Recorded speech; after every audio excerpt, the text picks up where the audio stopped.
Kalau dari sisi pengusaha, kalau dari sisi Sukovindo sendiri melihatnya, apakah dunia usaha kita sudah siap dengan green industry ini? Oke, Sukovindo ini kan konsultan lingkungan, Bu. Salah satu bisnis line kita adalah di bidang lingkungan. Di samping ada inspection, ada supervision, ada assessment, juga ada testing. Nah, salah satunya adalah lingkungan. Di dalam lingkungan ini kita banyak berinteraksi dengan pelaku usaha. Ada banyak komentar yang sempat kami tangkap dari kalangan pelaku usaha itu. Pada umumnya ada rasa optimisme sebetulnya. Oh, ada rasa optimisme. Ada rasa optimisme bahwa industri hijau ini mungkin bisa menjadi semacam mesin pertumbuhan ekonomi baru lah. Tentunya dengan banyak catatan ya. Tapi ini kan kesannya bersakit-sakit dahulu, berenang-renang kemudian begitu. Betul sekali. Betul. Tapi ada juga yang short term, ada yang long term. Kalau tadi masalah sakit-sakit itu seakan-akan jauh gitu ya. Bayangannya seakan-akan jangka panjang. Ada juga yang jangka pendek sebetulnya. Ada bahkan yang minimum cost. Itu yang mungkin nanti bisa dijelaskan bahwa dalam mengatasi masalah konservasi energi, produksi bersih, itu juga bisa minimum cost. Walaupun tergantung dari tujuan perusahaan tersebut. Kalau kita ingin lebih material dalam pengelolaannya, kalau katakan isunya adalah emisi gas rumah kaca, itu kita perlu barangkali investasi yang agak material lah. Industri dari bidang apa saja begitu yang terus kemudian tidak harus bermodalkan teramat sangat besar begitu untuk bisa menjadi green industry dibandingkan dengan industri lain? Sebetulnya banyak contoh. Saya ambil contoh misalnya untuk tentang penggunaan energi lah. Energi mau di industri ataupun di rumah tangga ataupun di perkantoran.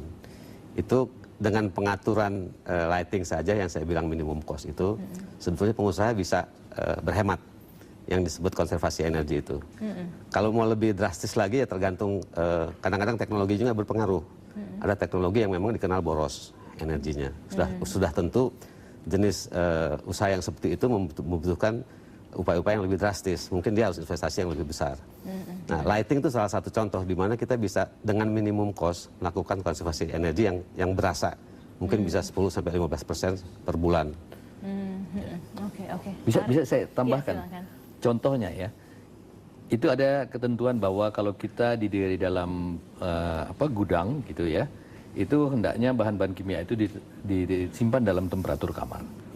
Tapi kadang-kadang kita itu membuat sesuatunya itu kita misalnya temperaturnya kita tidak perhatikan. Akhirnya terjadi penguapan sedemikian rupa. Di kantor-kantor kita lihat misalnya. Air condition itu di setel misalnya, padahal kita cukup ya, 24 aja juga. Iya. Tapi selalu dibuat 20 enggak. Iya. Padahal untuk menurunkan temperatur seperti itu, energi yang di-saving itu cukup besar sekali. Ya.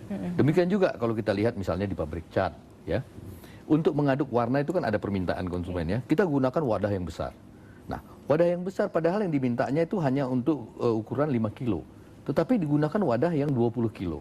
Akhirnya kita nanti menggunakan thinner untuk mencuci kembali itu, membuang energi yang besar sekali atau membuang bahan-bahan kimia yang besar sekali. Ya, ini sebenarnya pemerintah berusaha mengetuk hati pelaku usaha begitu dan meminta mereka berhemat juga untuk kepentingan mereka juga. Tapi apakah bisa begitu, pemerintah ini kan regulator ya, sementara pengusaha dengan segala macam dinamikanya itu, bagaimana cara pemerintah untuk bisa melakukan intervensi, jangan coba-coba, ayo kita mulai terapkan green industry. Tidak semudah itu, tidak semudah membalikan telapak tangan. Ya, jadi yang namanya sesuatu green industry itu sifatnya voluntary, tidak bisa kita mandatoriin. Kita harus memikirkan bahwa kalau kita mandatoriin, nanti pabrik-pabrik bisa tutup. Jadi begini, Mbak ya, kalau kita nanti konsumen kita sudah meminta semuanya itu industri itu harus ramah lingkungan, sementara produk kita itu terkenal tidak ramah lingkungan, otomatis kita ditinggalkan oleh pasar. Ya, otomatis secara tidak industri yang bersangkutan, wah kalau saya menggunakan energi seperti ini, masih menggunakan pembungkus yang tidak bisa dimusnahkan atau segala macam, ini akhirnya pasar akan meninggalkan dia. Orang akan memilih produk-produk yang ramah lingkungan. Oke. Jadi tidak harus dengan dipaksakan. Iya, jangan dipaksakan. Baik, kita harus break lagi pemirsa, tetaplah bersama kami. Saat lagi dialog di Suara Anda masih akan kembali.